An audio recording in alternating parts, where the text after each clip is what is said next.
नमस्कार मित्रों, सत्य की विजय में आपका स्वागत है। मैं हूं विजय त्रिवेदी। आप हमारा प्रोग्राम देख रहे हैं, हमारा चैनल देख रहे हैं, उसके लिए आपका बहुत बहुत शुक्रिया। एक बार फिर मैं आपसे आग्रह करता हूं कि आप हमारे चैनल को आगे बढ़ाएं, शेयर करें, लाइक करें और अपने मित्रों, परिजनों, रिश्तेदारों को भी बताएं कि ये एक ऐसा चैनल है जहां नो नॉइज, नो एजेंडा के साथ बात होती है, ईमानदारी की बात होती है, सच की बात होती है, बिना किसी लाग लपेट के, बिना किसी शोर के। अब बात करते हैं आज एक ऐसे सन्नाटे की जिसकी गूंज सुनाई देने वाली है। दिल्ली में लंबे समय से करीब करीब 1.5 महीने तक जंतर मंतर पर प्रदर्शन चलता रहा, हंगामा होता रहा। छात्र, युवा पीढ़ी, युवा जन जो है वहाँ पर प्रदर्शन कर रहे थे नीट पेपर के लीक को लेकर, उसके सिस्टम को ठीक करने को लेकर और शिक्षा मंत्री धर्मेंद्र प्रधान के इस्तीफे को लेकर उनकी मांग चल रही थी। और उसके बाद जो सोशल एक्टिविस्ट हैं सोनम वांगचुक साहब, वो भी अनशन पर बैठ गए। उन्होंने भी 26-28 दिन अनशन किया और देश भर से, बल्कि कहे तो दुनिया भर से लोग वहाँ पर आते रहे। लेकिन अब जंतर मंतर सूना हो गया है, वहाँ सन्नाटा हो गया है। लेकिन जंतर मंतर के सन्नाटे की गूंज अब संसद में सुनाई दे रही है। विपक्षी दलों को बहुत बड़ा मौका नहीं मिला। सरकार ने या तो स्ट्रेटेजी के तौर पर विपक्षी दलों को दूर रखा और केवल छात्रों को शामिल करके उनकी मांगों को मान लिया।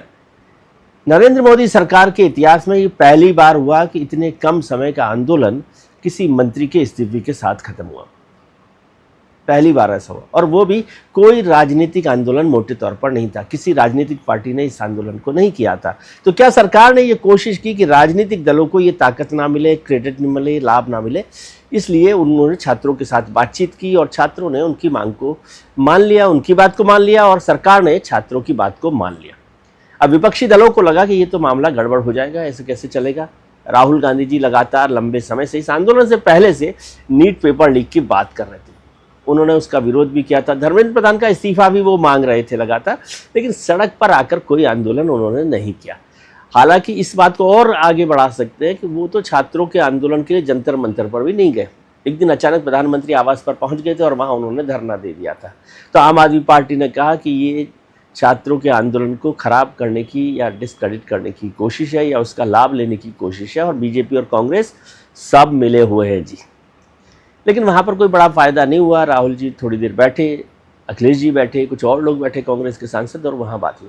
अब मसला है कि कल जो दिन भर होना था, संसद में इस पर बहस होनी थी। सरकार एक नया बिल लेकर आ गई है, कड़ा कानून लेकर आ गई है। सरकार ने कहा कि अब बहुत कड़ा कानून हो जाएगा, जो जुर्माना है वो बढ़ा दिया गया है, 10 करोड़ रुपए तक कर दिया है, 1 करोड़ से 10 करोड़ रुपए तक। टाइम फ्रेम उसका बना दिया गया है कि 3 महीने के अंदर उसमें फास्ट कोर्ट बनाया जाएगा। ये सारी बातें हुई। लेकिन कल दिन भर संसद में हंगामा होता रहा। बिल को पेश कर दिया गया, डॉक्टर जितेंद्र सिंह ने अपना बिल पेश कर दिया। ये संशोधन बिल था, 2024 में भी उन्होंने ही वो बिल पेश किया था।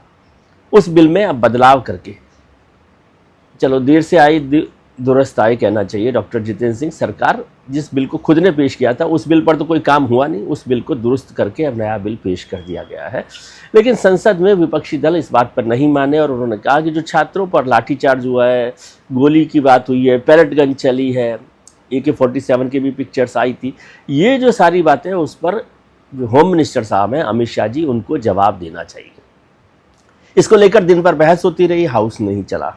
और फिर शाम को जाकर लोकसभा अध्यक्ष ओम बिरला के बीच में बातचीत करके ये तय हुआ है कि अब आज से संसद का सत्र चलेगा और सबसे पहले बहस शुरू होगी नीट को लेकर। जो नया पेपर है, पेपर लीक को मसले को लेकर, उस पर बात होगी।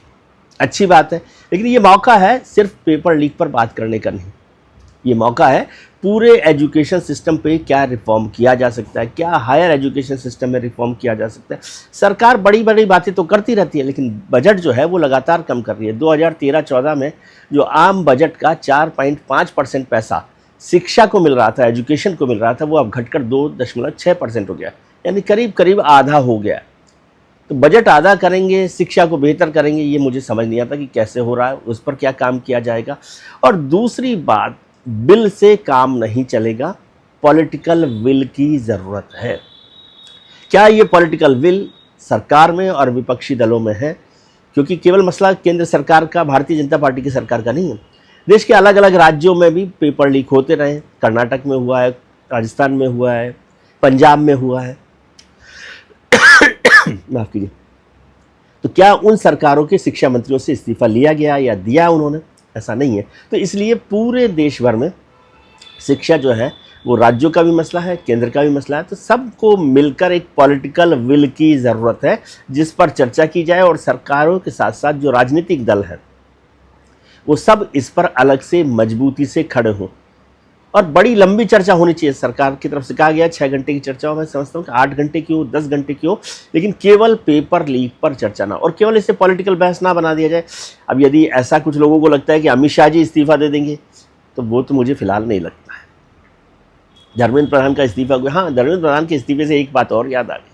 पता नहीं क्या इतनी बहादुरी का काम किया है, सरकार ने तो उनसे इस्तीफा ले लिया, प्रधानमंत्री जी ने तो इस्तीफा ले लिया, लेकिन भारतीय जनता पार्टी के नेताओं को लगा कि धर्मेंद्र प्रधान ने बड़ा बहादुरी का काम किया है। तो कल जैसे ही वो संसद में पहुंचे तो उनको पाग पहनाया गया, उनको मालाएं पहनाई गई, उनका स्वागत किया गया, और उनकी इस बहादुरी के लिए, जिसके लिए उन्हें इस्तीफा देना पड़ा है, उसका स्वागत किया गया। ये तो भारतीय जनता पार्टी के नेता ही बता सकते हैं कि क्या बहादुरी वहां पर हुई है, और क्या इस तरह से कोई पार्टी की इमेज बेहतर हो सकती है। जिस अपराध के लिए या जिस नैतिक मान्यता के लिए प्रधानमंत्री ने धर्मेंद्र प्रधान का इस्तीफा लिया हो, उसके अगले दिन भारतीय जनता पार्टी के सांसद उनका मंत्री जी का स्वागत कर रहे हो। क्या इसलिए क्योंकि उनको संगठन में मजबूत जगह मिलने वाली है? क्या इसलिए कि वो उत्तर प्रदेश के प्रभारी रहे हैं? क्या इसलिए कि वो बिहार के प्रभारी रहे हैं और उत्तर प्रदेश में अभी चुनाव होने वाले हैं? क्या इसलिए कि वो बड़े साहब जो हैं हमारे, उनके खास लोगों में से हैं, विश्वसनीय लोगों में से हैं? क्या वो संघ के प्रिय माने जाते हैं इसलिए? खैर, ये सब बातें हैं, और इसके साथ साथ अब और चर्चा होने लग गई है, क्योंकि अब लग रहा है लोगों को, खासतौर से विपक्षी दलों को, कि अब इस्तीफे हो सकते हैं। तो वो एक और दूसरे मंत्री के इस्तीफे की तैयारी कर रहे हैं। यह आंदोलन खत्म नहीं हुआ है, लेकिन आम आदमी पार्टी ने एक नए आंदोलन की शुरुआत करने की घोषणा कर दी है। वो एथेनॉल पर देश भर में माहौल बनाने की बात कर रहे हैं। जो एथेनॉल मिक्स पेट्रोल की बात हो रही है, जिसको लेकर कहा जा रहा है कि पार्टी, जब सरकार ने ये फैसला किया है तो उससे गाड़ियाँ खराब हो रही है और इस पर काम होना चाहिए। उसको लेकर जो हमारे सड़क परिवहन मंत्री हैं नितिन गडकरी साहब, वो लगातार उसका समर्थन करते रहे, उनका आइडिया भी है, लेकिन अब उन्होंने भी साफ कर दिया, उनको लग रहा है कि ये मामला गड़बड़ हो रहा है, तो उन्होंने साफ कर दिया कि ये मेरा फैसला नहीं है, केंद्र सरकार का फैसला है। तो क्या पेट्रोलियम मंत्री हरदीप सिंह पुरी साहब, जो वैसे ही बहुत घेरे में रहते हैं, वो इस पर कोई सफाई देंगे? क्योंकि सरकार ने अपनी तरफ से ये सफाई तो दिलवा ली है कि जो गाड़ियाँ बनाने वाली कंपनियाँ, उन्होंने भी कहा कि माइलेज तो कम हो रहा है, गाड़ियाँ ख़राब नहीं हो रही। वैसे 2-3 मामले आ गए बताए, ऐसा कहा जाता है। एक मामला तो शायद हो ही गया जिसमें कोर्ट तक पहुँच गए। तो ये बहुत सारी बातें, इन सब पर भी चर्चा होगी। लेकिन राजनीतिक दलों को लगने लगा है कि अब ये मानना कि मोदी सरकार में इस्तीफे नहीं लिए जा सकते, ये भ्रम दूर हो जाना चाहिए। और धर्मेंद्र प्रधान का जैसे इस्तीफा हुआ है, तो पार्टियां चाहेंगी कि अगली बार किसी और मंत्री का इस्तीफा हो। इसलिए संसद में भले ही इस बिल पर तो चर्चा हो जाए, आगे जो मसले हैं वो बहुत आसानी से चलेंगे, संसद का सत्र आसानी से चलेगा, ऐसा फिलहाल नहीं लगता है। देखते हैं कि भाई क्या होने वाला है। पॉलिटिकल पार्टी एकजुट तो है नहीं अपोजिशन की, सरकार एकजुट है। सरकार एकजुट क्या है, उनका परिवार तो लगातार बढ़ता जा रहा है, तो वो बढ़ा हुआ परिवार और दूसरी तरफ टूटा हुआ परिवार मिलकर संसद में क्या करेंगे, इस पर हम चर्चा लगातार करते रहेंगे। आज के लिए इतना ही। हम उम्मीद करते हैं कि आपके लिए आने वाला कल आज से बेहतर हो। आप अपने मित्रों, परिजनों, रिश्तेदारों के साथ खुश रहिए, मस्त रहिए, व्यस्त रहिए, स्वस्थ रहिए, और हमारा चैनल देखते रहिए। प्रणाम।